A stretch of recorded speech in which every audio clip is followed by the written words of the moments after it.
Gerakan coblos semua pada hakikatnya membuktikan sedikit demi sedikit demokrasi digital mulai berpengaruh. Nih anda nih yang di depan nih, yang pada pakai kamera nih, mempengaruhi kesadaran publik tentang bagaimana sesungguhnya demokrasi yang dibawa dari barat itu sebenarnya palsu. Nah, ada orang yang di Jawa Barat sampai gue diadilin sama tokoh Pasundan Parahyangan karena gue bilang gue nolak dia dari zaman wali kota sampai dengan gubernur, datang ke Jakarta. Gue nggak bilang siapa lo lagi. Datang ke Jakarta, di sana ninggalin masalah, jangan-jangan kesini dia bawa masalah nih. Ada orang bilang, hoi hebat kota Bandung, tamannya berwarna, iya, desain arsitekturnya cahaya, bukan keindahan kejiwa. Ulang ya, gue yang ngomong. Arsitektur yang hebat adalah arsitektur yang memadu ketenteraman hati, pikiran, dan kedamaian tindakan.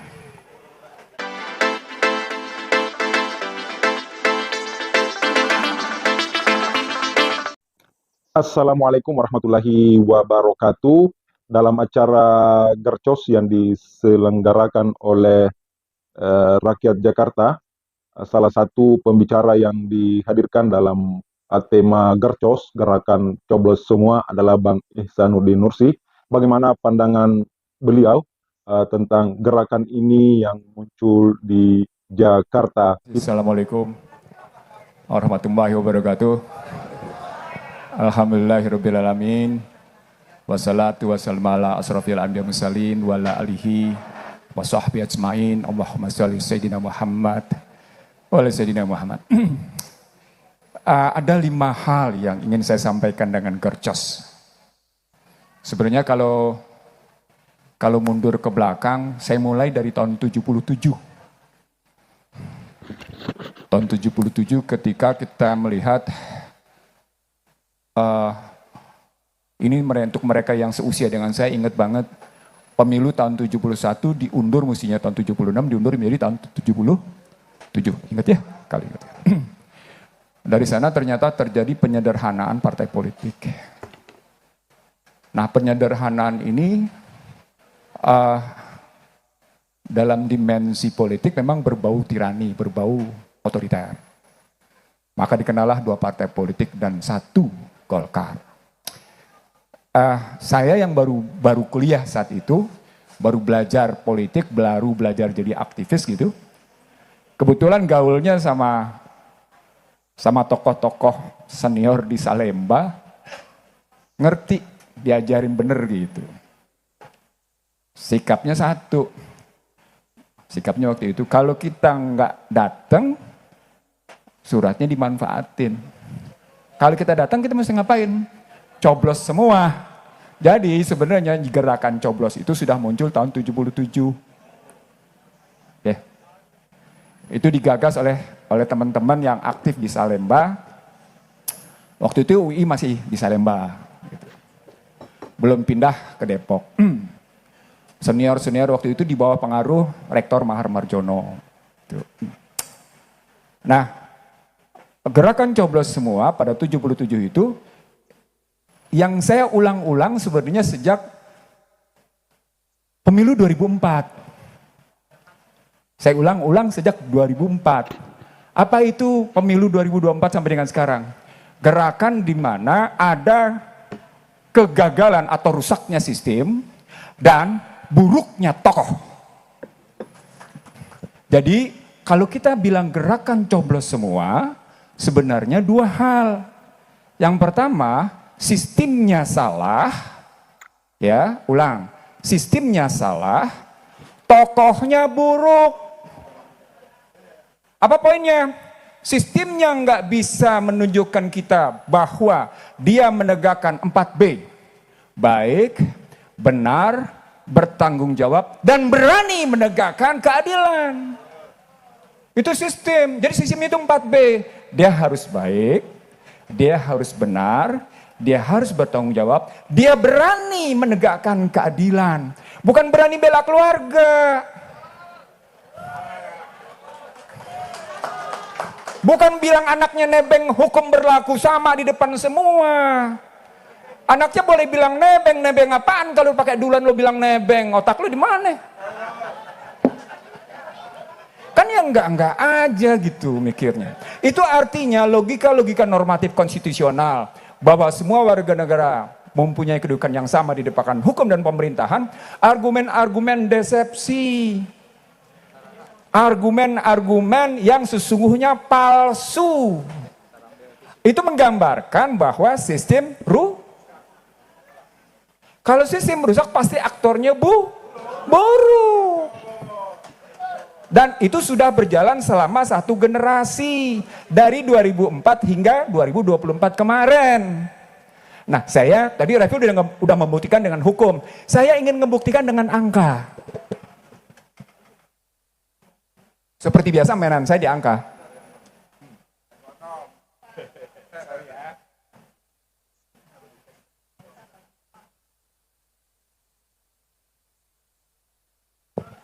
Mari kita mulai dulu dengan perubahan jumlah penduduk dan jumlah pemilih tetap. Ulang ya, logikanya adalah logika, ini kan kalau pemilu kita pasti bicara 5 hal.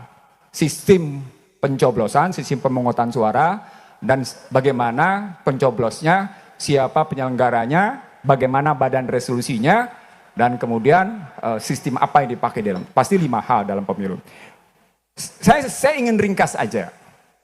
Sejak 2004 sampai dengan 2024 tidak terjadi relasi yang sangat signifikan. This is talking about data, this is talking about number. Ini bicara tentang data, ini bicara tentang angka. Yang saya ambil dari 3 pihak. Saya ambil dari Kementerian Dalam Negeri Dukcapil, satu ya. Saya ambil dari KPU, saya ambil dari BPS. Nah, ternyata ketika saya telusuri pertambahan penduduk sejak 2004 diikuti dengan pertambahan jumlah DPT, tidak terjadi hubungan yang signifikan. Dalam bahasa yang sederhana, secara akademik peningkatan jumlah DPT atau penurunan jumlah DPT tidak bisa diterima secara akademik. Contoh. Pada 2004 ke 2009 gitu ya, jumlah penduduk meningkat 13.515.000. Tapi apa yang terjadi dengan jumlah DPT? Jumlah DPT saat itu meningkatnya 23.054.000. Ini apa logikanya nih? Ini logika politiknya apa nih? Nggak ketemu gitu. Lompat sekarang, lompat ke 2024. Jumlah pertambahan penduduk 14.194.000. Jumlah pertumbuhan pemilih 4.815.352. Nggak juga punya relasi signifikan. Ini pergeseran penduduk di mana nih? Jawabannya ada nggak? Ada nggak jawabannya kira-kira? Apa jawabannya kira-kira? Jawabannya DPT fiktif. Ulang ya, ulang. Ini konkret. Jawabannya adalah DPT fiktif. Apa indikator DPT fiktif? Karena orang-orang seluruh Indonesia diam tentang DPT fiktif, gua ngambil data resmi. Data resminya diambil dari mana? Di 2 tempat. Di Kementerian Keuangan dan Kementerian Sosial. Apa bilangnya Kementerian Keuangan bilangnya? Terdapat sejumlah desa fiktif. Nah lo, desa fiktif nih. Kalau desa fiktif, penduduknya fiktif nggak? Fiktif. Kok dialokasikan anggaran? Pusing dulu. Nah, satu, pindah kita ke sebelah, ke Kemensos. Kemensos bilang, terdapat penerima bansos fiktif. Nah lo, makin gila lagi penerima bansos fiktif.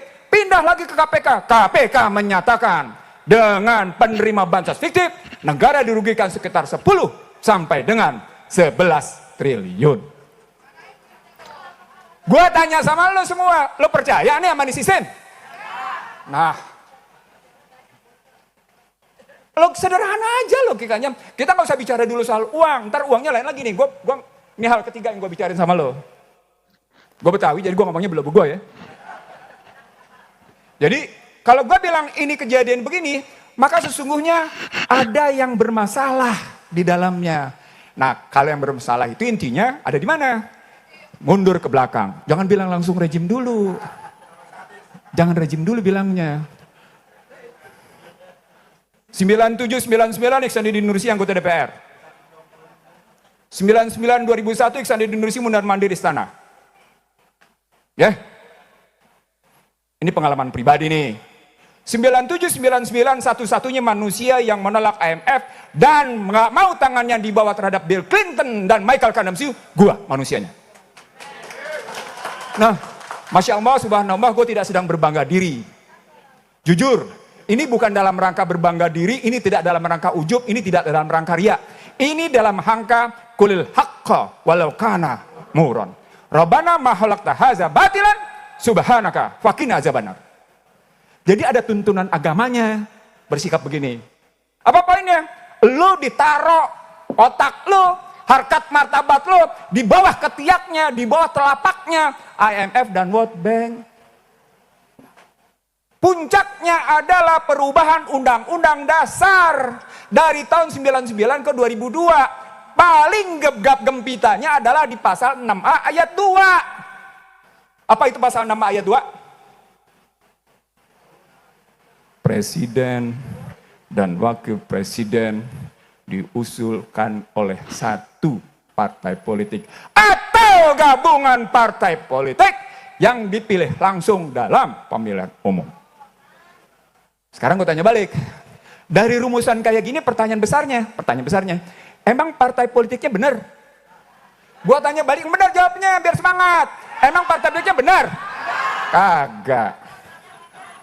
Ilmu politik bilang, partai politik sejak 2004 hingga sekarang menunjukkan kegagalan peranannya. Dah, kalau dia gagal dalam peranannya, kira-kira dia benar nggak dalam mendidik kadernya? Apa indikatornya? Apa alat ukurnya?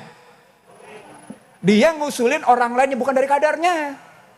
Itu artinya rusak sistem pendidikan kader. Itu artinya rusak sisi mobilitas vertikal. Lebih dahsyat lagi ketika partai politik bermuatan atau berjiwa dinasti keluarga. Karena itu setiap pemilu gua bilang, tadi Bin dengan bangga nyebutin Vox Populi, Vox Day. Gua bilang bukan soal Vox Populinya kalau tulisan gua. Ada yang lagi belanja suara Tuhan. Ngerti maksudnya? Kan lo bilang suara rakyat suara Tuhan. Suara rakyatnya dibeli. Berarti yang dibeli suara siapa? Suara Tuhan. Pilkada kira-kira belanja suara Tuhan nggak? Emang bisa suara Tuhan dibeli? Lu ditipu lagi di situ. Lu sederhana logikanya. Ada logika yang nggak beres dalam sistem. Udah ya, sekarang kita pindah ke angka. Ini baru bicara sistem aja udah kayak gitu. Sekarang kita nanti yang ketiga, yang keempat, kelima baru kita bicara tokoh ya. Rahma minta maaf sebentar. Ini cuma bicara angka untuk membuktikan bahwa sejak 2004 hingga sekarang yang terjadi adalah penghisapan dan pemiskinan struktural lewat sistem politik.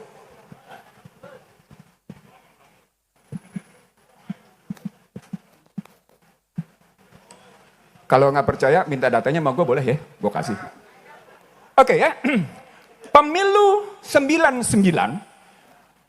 masih dalam rujukan Undang-Undang Dasar 1945, biaya per pemilih adalah, yang mau catat boleh nih, 12.383,41 rupiah. Ulang ya. Pada pemilu 1999, biaya per pemilih adalah 12.383,41 rupiah. Ya itu kan masih Undang-Undang Dasar 45. Oke, kita pindah sekarang. Undang-Undang Dasar 2002. Berapa biaya per pemilih pada Undang-Undang Dasar 2002?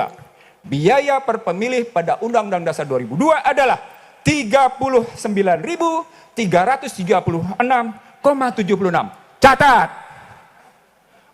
Ini baru perhitungan per pemilih, belum perhitungan per calon. Apa poinnya? Poinnya biaya politiknya melampaui dari hitungan per pemilih. Oke? Jadi catatan pertama subject to cost per candidate. Oke? Bapak Ibu sekalian, saya ngambil data gini karena saya ngambil analogi yang terjadi di Amerika. Kan lo bangga berkiblat ke Amerika. Ya udah, gue ikutin cara berpikir lo, tapi sekaligus lo gue bongkar otak lo. Gitu ya. Oke? Sekarang kita terusin. Berapa sesungguhnya biaya pemilu 2024 per pemilih? Tahu berapa kira-kira? Tebak coba berapa kira-kira? Ayo, tebak coba. 348.132,25 sen. Sekarang dibandingin dengan kita buletin aja deh. Yang satu 40.000, yang satu 350.000. Berapa kali lipat naiknya? 7 kali lipat. Dari 2004 ke 2024, 7 kali lipat. Pertanyaan besarnya, lo makin sejahtera nggak? Kesejahteraan lo 7 kali lipat nggak naiknya? Lo makin kaya, makin miskin? Tanya berikut, sumber dayanya lebih dikuasai negara atau lebih dikuasai korporasi? Lo kemarin waktu COVID sama vaksin, lo ngikut negara atau kemudian lo punya kemerdekaan? Pusingkan jawabnya. Pusingkan jawabnya. Gua bilang, mereka yang ikut vaksin dan COVID pada hakikatnya tunduk pada kudeta korporasi.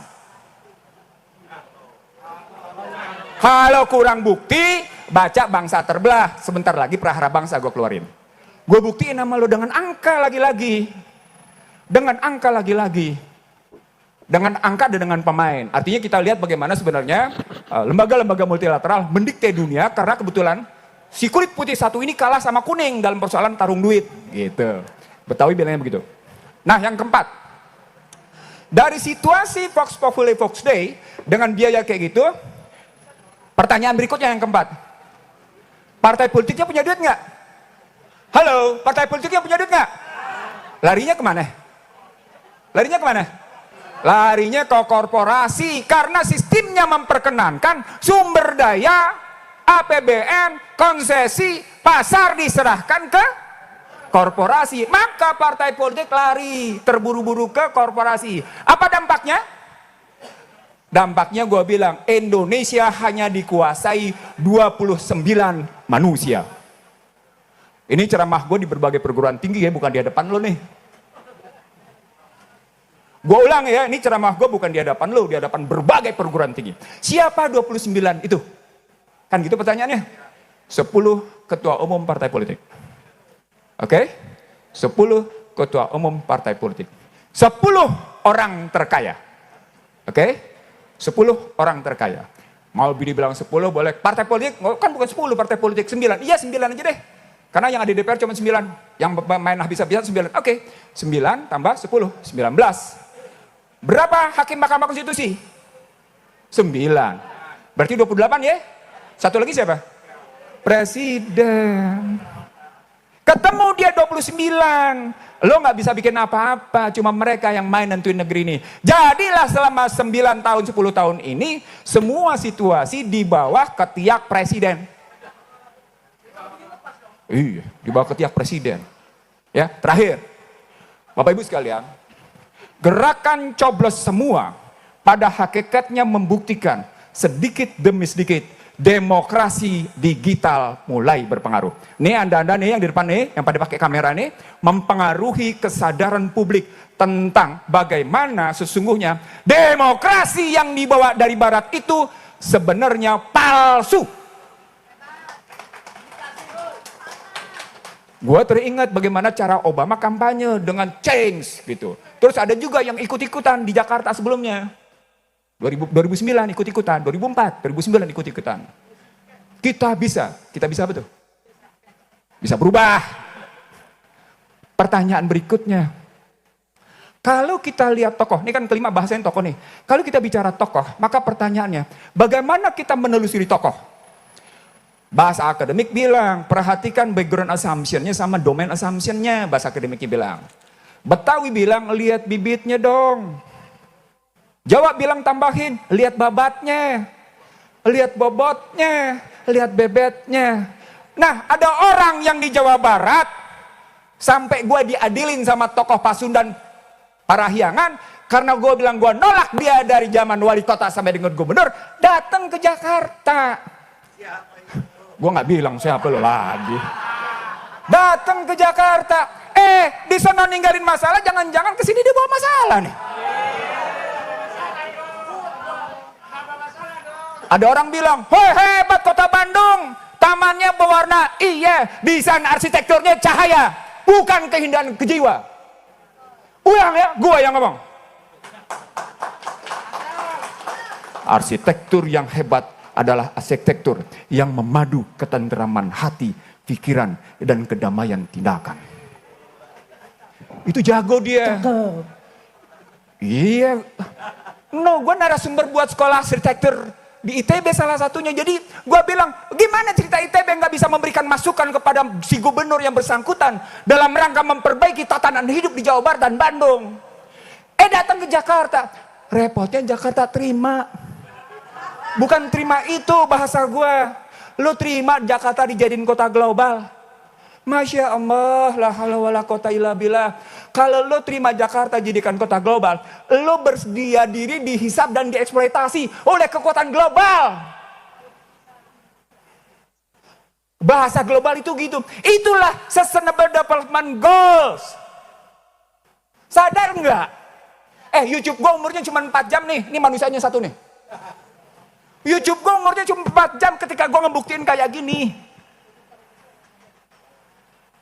Jadi tantangan kita bukan hanya karena sistemnya yang rusak.